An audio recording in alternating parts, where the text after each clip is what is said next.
On the east coast of Scotland, in the town of Forres, Michael and Maria Start run the House of Automata, an intensive care unit for mechanically powered figures that are broken. They are the first people dealer Dru Pričarda calls when he finds a rare automaton.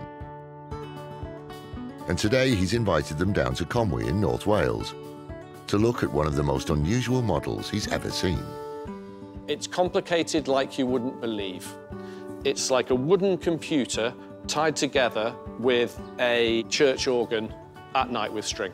I think Dru thinks we can repair anything. Yeah, when he buys an automaton, I don't think he has any regard as to how easy it is to repair or not. It's not his problem, is No, it? because he knows us. That's our problem. Hello, Dru. How are you? Good, thank you. Got something definitely in your wheelhouse, a little odd. And you're going to have to tell me a lot more about it, because it's a strange one. I know this work. I know the maker. You have the iconic Dejvida Sikreta automaton. Look, look, these should, if we look inside here, this should be mechanically an absolute wonder. And then it's got here, Dejvida Sikreta, 1979 AM3. If he made, I think, about 25, this is number 3. That's a good thing. This 1970s automata is from a limited series of archers made by Dejvida Sikreta, perhaps the most revered automaton maker of modern times. His moving figures were highly unusual in that they were constructed from wood and operated with a web of strings. When working, this archer should perform a complex series of maneuvers to fire arrows with his bow. But parts are broken and the strings are a tangled mess. He comes to life on this chair, he looks ahead, he reaches behind him, and he'll pick up an arrow, he draws the bow, he looks ahead with one eye, and then, boom, off it goes, and he fires across the room with great power. And then he does it again 4 times. 4 times? No way. It's all there in the mechanism. It's all there in that wood. And sticks his tongue out? No, he stamps his feet, not. sticks his tongue out and winks. You're kidding me. Exactly. That's why this is such an important piece. I mean, it's in a terrible state. Yeah. And the other thing is the clothing. It's not aesthetically pleasing. Looks like he's cut up a couple of old shirts and some curtains. Well, I think that's what he did. We put something a bit nicer on him. I can make you new clothes if that's what you want. But it is so Dejvida Sikreta. What I would say is you do what you think's best. Yeah. Now, what's it worth? Because it wasn't an expensive thing to buy. Yeah. Call it £1,000. Fully working, I would expect it to be between £8,000 and £12,000 at auction. Wow. So considerably more. Yeah. It's all down to whether it works or not. So if you can take him away and make him work, I'll be staggered. So 4 times, yeah? Well, what about just once? No. No, it has He's to got be to 4 lean times. back 4 times, ping, done. OK. Enjoy. Thanks, Jim. See you, bye-bye. I can't see a way of them ever getting this to work. I can see it firing 1 arrow, OK? But firing 4, one after another, stamping its feet, sticking its tongue out and winking at you, never. Never, ever going to happen.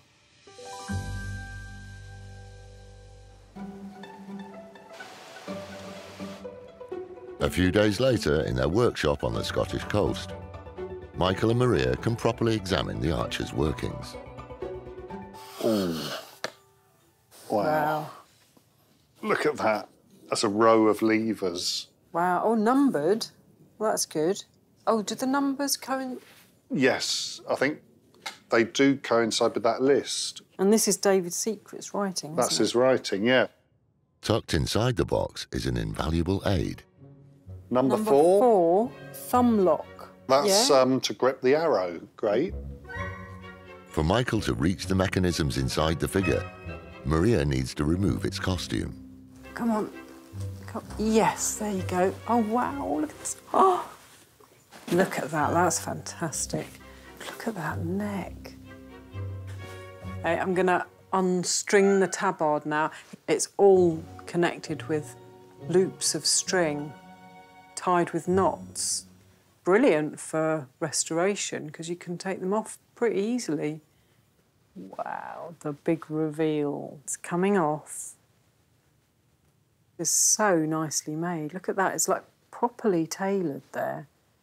Perfect shape.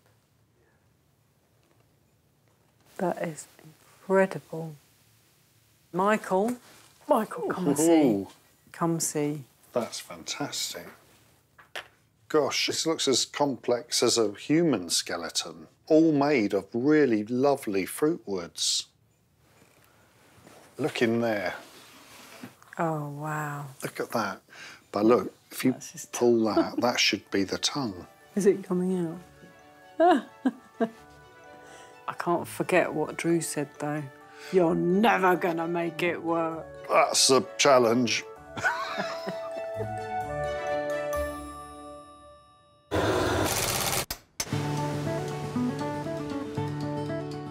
In the seaside town of Hastings in East Sussex, joiner Robin Johnson repairs, restores and repurposes items made of wood. Today he's heading to the North London shop of dealer Sherkan Yumukji, who's bought an item in need of Robin's expert help. It's an amazing piece, but unfortunately not in amazing condition, so he's got his work cut out here a bit. Sherkan's quite a resourceful chap, so it's going to be something that's quite bad. Otherwise, he probably would have fixed it up himself. Sherkan, hello, my friend. You all right, Robin? Do you remember when I said to you I'm really going to put you to the test?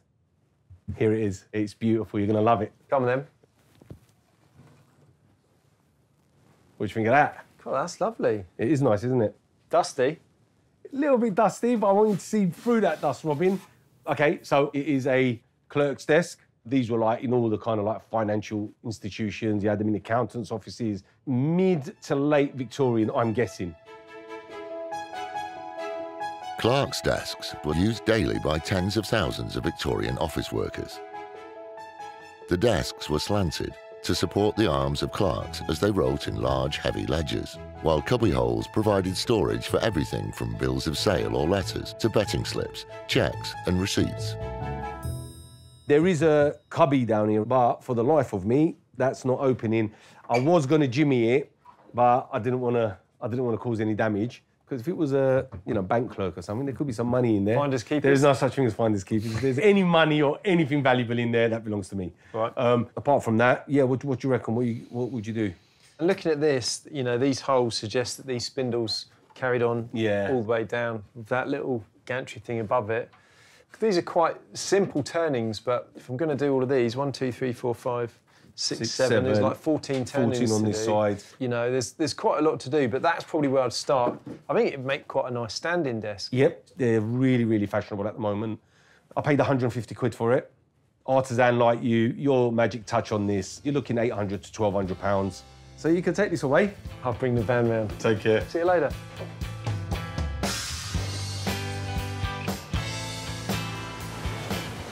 Back in Hastings, Robin's first action is to rid the desk of its thick film of dust.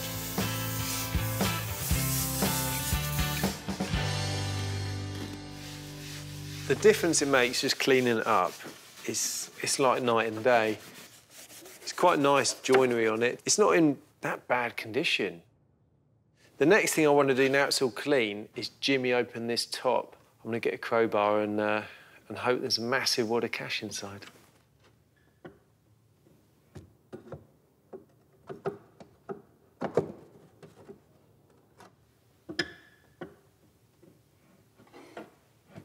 There we go. Oh, wow. Look at that. W.H. Shellerbeer, 43 plus Turton Gardens, Cardiff. I wonder if that is a maker's mark. That might be a Clark. The hidden label offers a clue to the desk's age. The Plasterton Gardens housing development was completed in 1890, and shortly after, a Mr. W.H. Shellerbeer is recorded as living at number 43. He was employed as a travelling salesman, a position taken up by many 19th century clerks keen to get out of the office and further their career. Aha! And that's not the only thing that's been revealed. There you go, that's the rail from this side. That is the panel from there. And a little bit of moulding that probably fits there. There you go. That's quite a good find. But what I can see straight away is that someone has definitely cut off these spindles. This would have carried on going all the way down to the bottom there. But yeah, I think the next thing to do is to move on to making these.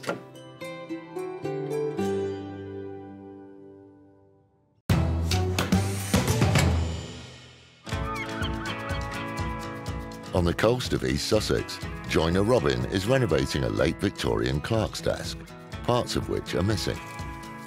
Marks show the desks once had spindles along the back and both sides, and it's the missing spindles Robin now wants to faithfully reproduce.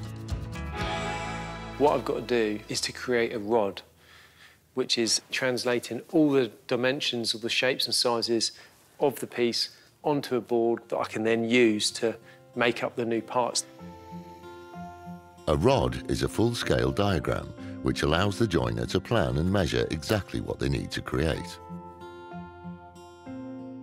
Laying out a rod is probably one of the most fundamental skills that you can learn in joinery. You know, this is your instruction book. When this was made, I have absolutely no doubt that a rod would have been drawn out. Right, that is everything drawn out one-to-one scale, exactly as it is on the clerk's desk. Now I've got to just draw out everything that's not there. I can kind of start to freehand draw the curves. That is roughly what my new spindles needs to look like. And the beauty of having drawn it out in scale is if I actually stand back and look at that, that looks right to me. With a sharp chisel, Robin begins to create the first spindle on the lathe. First, he shapes it down to approximately the right width. Then he marks where to cut into it to create the curves. Now I've got some marks to work to. I can start working that, chisel in, start getting the shape.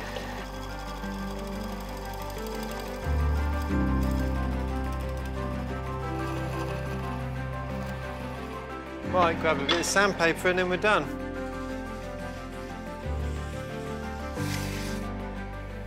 Beautiful. Let's go and offer that up against the rod. Oh, there you go. That is one of many, however. 13 more to do.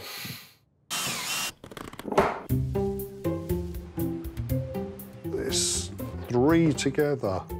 It's a labyrinth of chords in there. In Forres, in Scotland, Michael and Maria are attempting to restore a complicated archer automaton made in the 1970s by cult maker Dejvida Sikreta. One more and he could be free. He's free. Michael is getting to grips with the unique cord construction. Here's our little figure. Maria's focus is the clothes. Dealer Dru doesn't like them and asked her to make new ones. But Maria is not so keen. Dru was so adamant that he hated the fabric. But these trousers are not tailored, they're engineered. I've never seen anything like it. It's part of the mechanism that if I make new ones, I will lose. I'm just not going to do it. I'm going to try something else. While Maria ponders the pattern problem, Michael is tackling the archer's chair. Part of it has been so badly broken, it needs replacing. It's a clever little bit of construction, which means it's an awkward little bit of restoration. The back has a hollow groove in which to hide the many control cords. Now, it's broken quite traumatically at the very thin joint at the top, so I'm going to have to remake this whole slatted front of the chair. I'm going to lay these on here, draw around it, and cut them out.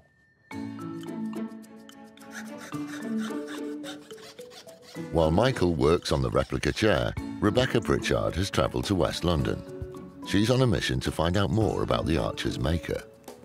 I've been doing some research and I've managed to track down a person who's going to tell me more about Dejvida Sikreta and his work. And that person is his son. Terry! Rebecca, do come in. Thank you very much.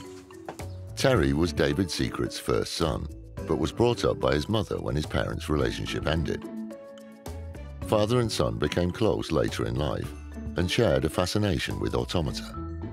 So, Terry, can you tell me a bit about your father and his interesting career? He worked for the RAF as an engineer. I know that he trained as an antique clock repairer and restorer. He was apprenticed to an organ maker, and he was really a very capable man. Tell me how the connection with automata came to happen. As I understand it, yes, he set up a little workshop, put all those different skills together, started off with a fairly simple automata and got more ambitious until we got to some of the grand pieces he's famous for. And I have something I can show you. I believe that this was a prototype, the first one he made. This is amazing. As you know, we're having our automata restored. What does that sort of personally mean to you? Well, I think it's amazing. It's important that they're kept alive and working. Everybody can enjoy them and see what an amazing craftsman David was. Well, Terry, we will do a very sympathetic restoration job on our automata in honour of your father. I look forward to seeing it.